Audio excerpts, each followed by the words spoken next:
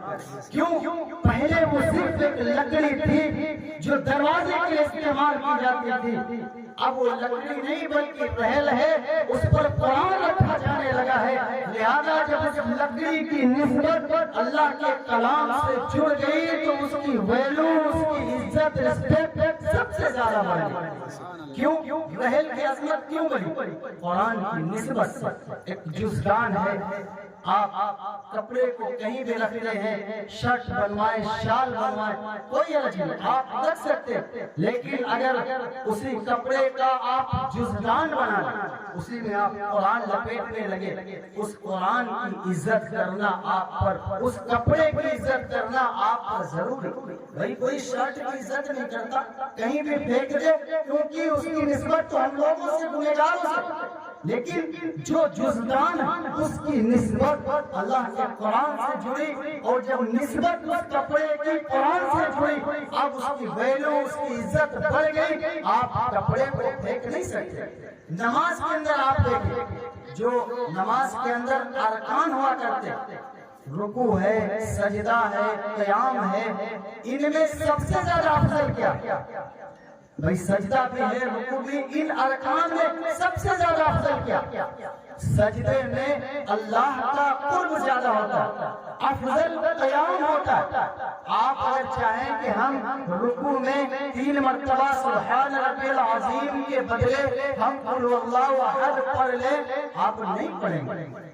آپ سجدے میں چاہیں کہ ہم سبحان ربی الاعلیٰ کے بجائے ہم قرآن انا اعطیناک الکوثر پڑھ لیں، آپ نہیں پڑھیں گے۔ کیوں؟ رکوع جھکنا یہ ذلت کی حالت ہے، ذلت کی حالت میں خدا کا قرآن نہیں پڑھیں گے۔ سجدہ یہ ذلت کی حالت، سجدے کی حالت میں آپ قرآن نہیں پڑھیں گے۔ قرآن جب آپ پڑھیں گے سیدھا کھڑے ہوں گے، عزت کے ساتھ ہاتھ باندھ کر کے قرآن پڑھیں گے۔ یہ قرآن کی عظمت۔ ایک سادہ ورق ہوتا ہے، آپ کہیں بھی ڈال سکتے، لیکن اگر اس پر ایک آیت لکھ دی جائے، اب آپ پر ضروری ہے کہ اس ورق کی عزت کریں۔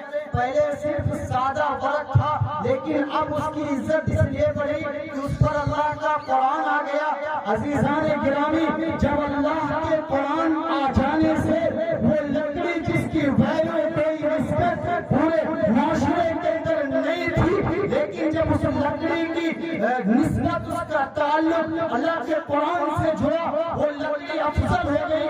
ٹھہر کر کے میں ادنا سا طالب علم آپ کے سامنے بات پیش کرتا ہوں، غور آپ کریں، جب ایک لکڑی کی عزت قرآن سے جڑنے سے بڑھ جاتی ہے، کاغذ کی عزت قرآن کے آ جانے سے بڑھ جاتی ہے، قیام قرآن کے آ جانے سے افضل ہو جاتا ہے، اور کوئی چیز ہو، جلدان کپڑے کی عزت جب قرآن سے جڑنے کے بعد بڑھ جاتی ہے۔ عزیزان گرامی، جب ان چیزوں کا یہ حال ہے، آپ اس شخص کا کیا مقابلہ کر سکتے ہیں جس شخص کے اندر پورا قرآن آ جائے، جو بندہ پورے قرآن کا حافظ بن جائے، پھر اس کی عزت اور عظمت کا آپ کیا اندازہ کر سکتے ہیں؟ ناظرین گرامی، بڑی ویلو ہوتی ہے حفظ قرآن کی۔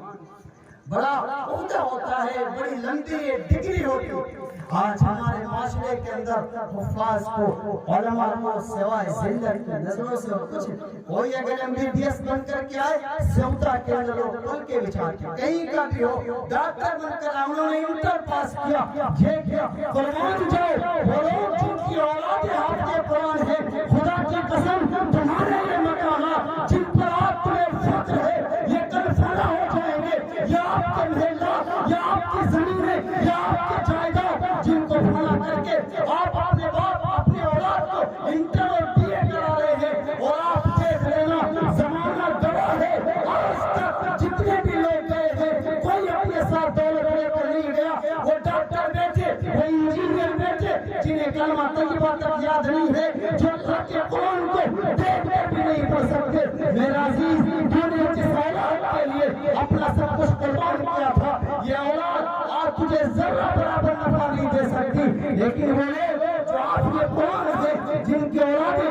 قرآن سے جڑ چکی ہیں، اللہ کے نبی کا ارشاد ہے لوگوں ان کے والدین دنیا سے جائیں گے، ان کے ثواب کا سلسلہ ایسا ہے جب تک یہ دنیا کے اندر باقی رہیں گے تب تک بھی ان کے والدین کو ثواب ملے گا، جب یہ دنیا سے جائیں گے انہیں قبر کے اندر بھی ثواب ملتا رہے گا، اور حشر تک جب تک یہ حافظ قرآن اپنے والدین کو جنت تک نہیں لے جائیں گے اس وقت تک حافظ قرآن کے ثواب کا سلسلہ والدین کے ساتھ جڑا ہو چلتا رہے گا۔ ناظرین گرامی، ہم لوگوں نے کیا جمع کیا دنیا میں، ہم نے کیا کیا؟ میرے عزیز سب سے پہلا ہمارا حق بڑھتا ہے کہ لوگوں کو اللہ کے قرآن سے جڑ جاؤ، اللہ کے قرآن کو مضبوط کرو۔ آپ کی اولادیں جب حافظ قرآن ہوں گی، آپ کی اولادیں جب علم سے ان کی وابستگی مضبوط ہوگی، دنیا بھی ان کے سامنے گھٹنے ٹیکے گی، اور آخرت میں اللہ تعالیٰ سے کامیابی اور کامرانی عطا بھی کریں گے۔ ناظرین اکرام، آپ غور کریں قیامت کا دن اور ایک تیسرا سرٹیفکیٹ جو حافظ قرآن کو ملے گا۔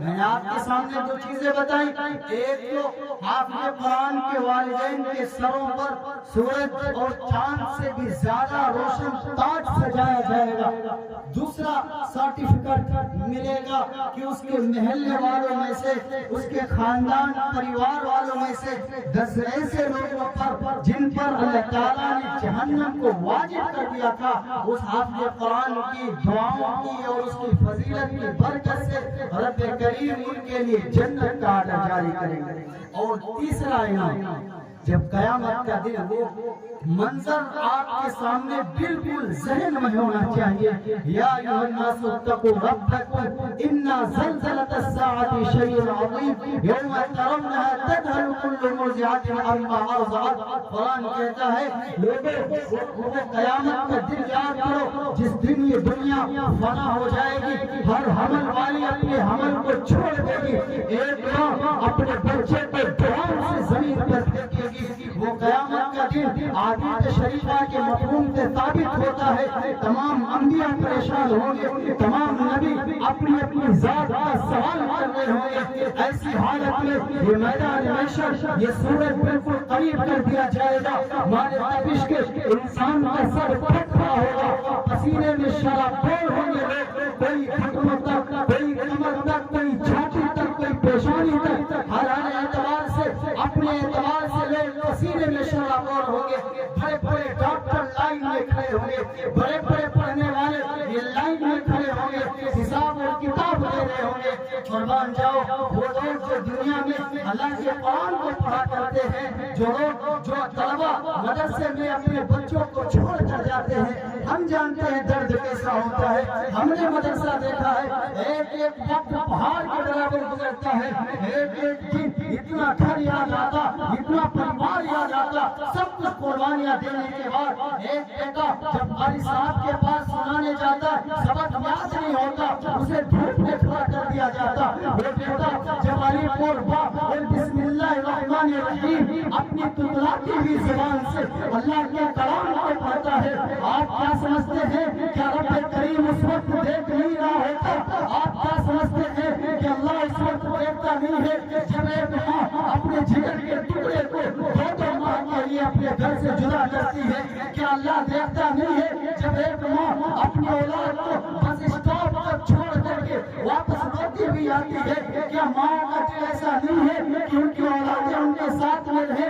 کون ماں چاہتی ہے کہ اس کی اولاد اس سے دور ہو جائے؟ دنیا پر کام کرنے والے بیٹا اگر صبح سے شام تک گھر نہ آئے، ایک ماں پریشان ہوتی ہے۔ میں نے اپنے بچے کو نہیں دیکھا، 2 گھنٹے ہو گئے، 3 گھنٹے ہو گئے، اللہ کو بھی دیکھتا ہے۔ جب ماں 2 مہینے تک اپنے پیٹ پر پتھر باندھ کر، اپنے جگر پر پتھر باندھ کر اپنے بیٹے کی جدائی کو برداشت کرتی ہے، شام کے وقت جب کھانے کا لقمہ اٹھا کر کے منہ میں رکھنے چلتی ہے، فوراً اپنی اولاد کو یاد آتی ہے، شاید ہمارے بچے نے کھانا کھایا ہو یا نہ کھایا ہو۔ آپ کیا سمجھتے وہ آپ کا لاڈلا بیٹا جو مدرسے کے اندر جس طرح سے بھی کھانا میسر ہو ماں کی یاد آتی ہے، لیکن سب کچھ قربانیاں دیتا ہے؟ کیا اللہ یہ دیکھتا نہیں ہے؟ رب کریم اس وقت دیکھ رہے ہوتے ہیں جب ایک بچہ تطلاقی بھی زمان سے اللہ کی تعریف کو بیان کرتا ہے۔ ایک لڑکا کہتا ہے مالک تو بڑا ہے، تو نے کائنات بنائی، مالک تجھ سے بڑا کوئی نہیں ہے۔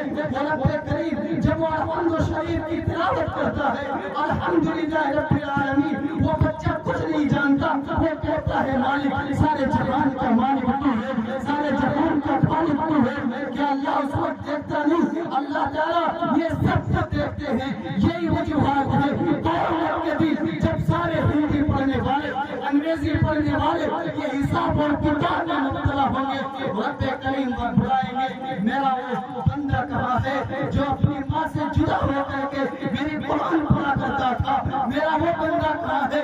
ذرا بلاؤ، کہیں ایسا تو نہیں کہ فرشتے اس کا حساب لینے لگے ہوں؟ نہ، جاؤ تلاش کر کے لاؤ، پاس کا کوئی امتحان نہیں ہے۔ رب کریم اس آپ کے قرآن کو بلائیں گے اور کہیں گے میرے بندے میں نے سب کو دیکھا تھا، بڑی قربانیاں تو نے پیش کی تھی، بڑا مجاہدہ تو نے کیا تھا، آج میں خدا بندے کو تو میں تیرے لیے آگے جاری کرتا ہوں، تیرے لیے کوئی پوچھتاچھ نہیں، تیرے لیے کوئی حساب نہیں، میں کہتا ہوں یا ربی، وہ اللہ رب العزت سے فرمائیں گے اقرا ورتقی ورتل کما کنت ترتل فی الدنیا۔ رب کریم فرمائیں گے میرے بندے آج تیرے لیے اجازت ہے، کسی اور کے لیے نہیں، لیکن تیرے لیے اجازت ہے۔ آج تو قرآن کو پڑھتا جا جیسے دنیا میں پڑھتا جا، جیسے دنیا میں تو پڑھا کرتا تھا، آج تو قرآن کو پڑھتا جا اور جنت کے درجوں پر چڑھتا جا۔ میرے بندے آج تیرے لیے ساری فضا ہے، تو قرآن کو پڑھتا جائے گا، جنت کے درجوں پر چڑھتا جائے گا۔ تیرا آخری مقام وہی ہے جب تو آخری آیت پر پہنچے گا۔ علماء نے لکھا ہے جنت کے 6666 درجے ہیں اور رب کریم نے قرآن میں 6666 آیتیں نازل کی ہیں۔ پتہ یہ چلا جب ایک آپ کے قرآن الحمد سے شروع کر کے والناس تک جائے گا، یہ ادنا سا طالب علم رب کریم کی بارگاہ میں جنت کے سب سے لاش درجے پر پہنچے گا۔ عزیزان کرام، فاس کے رتبے کا کیا اندازہ ہے؟ اللہ رب العزت اتنا بڑا ہے، آپ اس سے دیکھیں قرآن سے اللہ کو اتنی محبت، اللہ تعالیٰ نے 4 آسمانی کتابیں نازل فرمائی، تمام پیغمبر دنیا کے اندر کتابیں لے کر آئے، مختلف صحائف رب کریم نے نازل فرمائے۔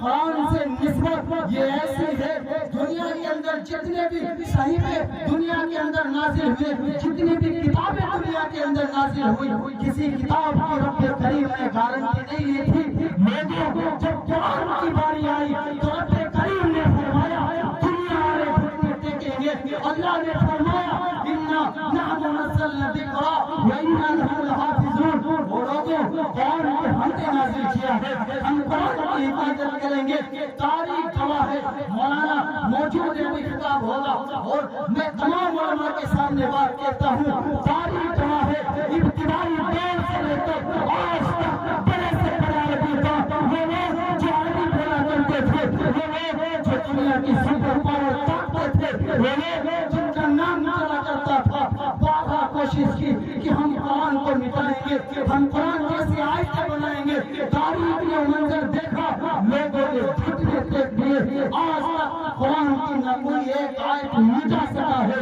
اور نہ قیامت تک کوئی ایک آیت مٹا سکے گا۔ یہ قرآن ایسا معجزہ رب کریم نے بڑا عہدہ دیا ہے حافظ قرآن کو. بس آخری 2 منٹ میں انشاءاللہ بات ختم کرتا ہوں.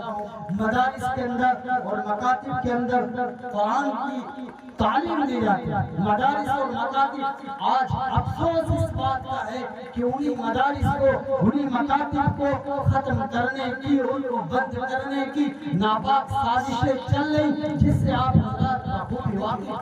ایک بار ذہن میں آپ کے ہمیشہ ہونا چاہیے ہمارا عقیدہ اللہ کے قرآن پر مضبوط ہے. ہمارا عقیدہ نبی کے قول پر مضبوط ہے. 1400 پہلے 1400 سال پہلے نبی نے جو باتیں ارشاد فرمائی تھی آج آپ اپنی آنکھوں سے دیکھ رہے. نبی وہ صادق الامین ہے. رب کریم کا قرآن وہ حق ہے. آج جو مدارس و مکاتب کو مٹانے کی ناپاک سازشیں کر رہے قیامت تک یہ سازشیں چلتی رہیں گی. نہ دنیا سے مدارس مٹیں گے نہ مکاتب مٹیں گے. خدا نخواستہ اگر کبھی ایسا وقت آیا کہ مدارس کو ختم کرنا پڑا یا مکاتب کو مٹانا پڑا تو یہ میں نہیں, یہ اسٹیج کے علماء نہیں, میں اتنا سا طالب علم آپ کے سامنے بڑی بات کیسے کروں. رب کریم فرماتے ہیں جس دن یہ مدارس مٹے ادھر سماء انشقت اسی دن یہ آسمان پھٹے گا. القاریۃ ما القاریہ بڑا عظیم زلزلہ پیش آئے گا. ادھر شمس کفرت یہ آسمان لپیٹ لیا جائے گا. اذا زلزلت الارض زلزالها قرآن بھرا پڑا ہے. دنیا کے اندر قرآن رہے گا تو دنیا رہے گی. رب کریم فرماتے ہیں جس دن یہ مدارس مٹ گئے جس دن قرآن کو پڑھنے والے قرآن کو پڑھانے والے ختم ہو گئے. اذا السماء انشقت آسمان گر پڑے گا. بڑا عظیم زلزلہ آئے گا. یہ دنیا مٹا دی جائے گی. قیامت برپا کی جائے گی. میرا قرآن ہے تو دنیا ہے. تیرا قرآن نہیں رہے گا. رب کریم کا ارشاد ہے مجھے دنیا کو باقی رکھنے کی کوئی ضرورت نہیں. میرا قرآن ایمان جس دن چلا گیا اسی دن اس دنیا کا آخری دن ہوگا اور اسی دن قیامت برپا ہو جائے گی. جس دن قرآن کو مٹا دیا گیا یا جس دن قرآن کو اٹھا لیا گیا. ایک امت محمدیہ کا عقیدہ اور یقین ہونا چاہیے ہماری نسبت جس قرآن سے جڑی ہے اسی قرآن کی بدولت دنیا قائم ہے. اگر یہ قرآن ختم تو پھر دنیا ختم. ہمارا تعلق اللہ کے کلام سے اتنا مضبوط ہونا چاہیے کہ پھر دنیا سے لے کر آخرت تک دنیا کے ہر قدم میں اور قبر کی زندگی میں اور وہاں سے لے کر آخرت کی زندگی تک ہر وقت ہمارے ساتھ یہ قرآن ہو. اس کی عظمت ہمارے دلوں میں ہو. یہ تمام چیزیں ہم سب کے لیے کامیابی اور سرفرازی اور بلندی کا ذریعہ اور سبب بنے. اور رب کریم ہم سب کو ان تمام باتوں پر عمل کی توفیق عطا فرمائے. وآخر دعوانا الحمد للہ رب العالمین برحمتک یا ارحم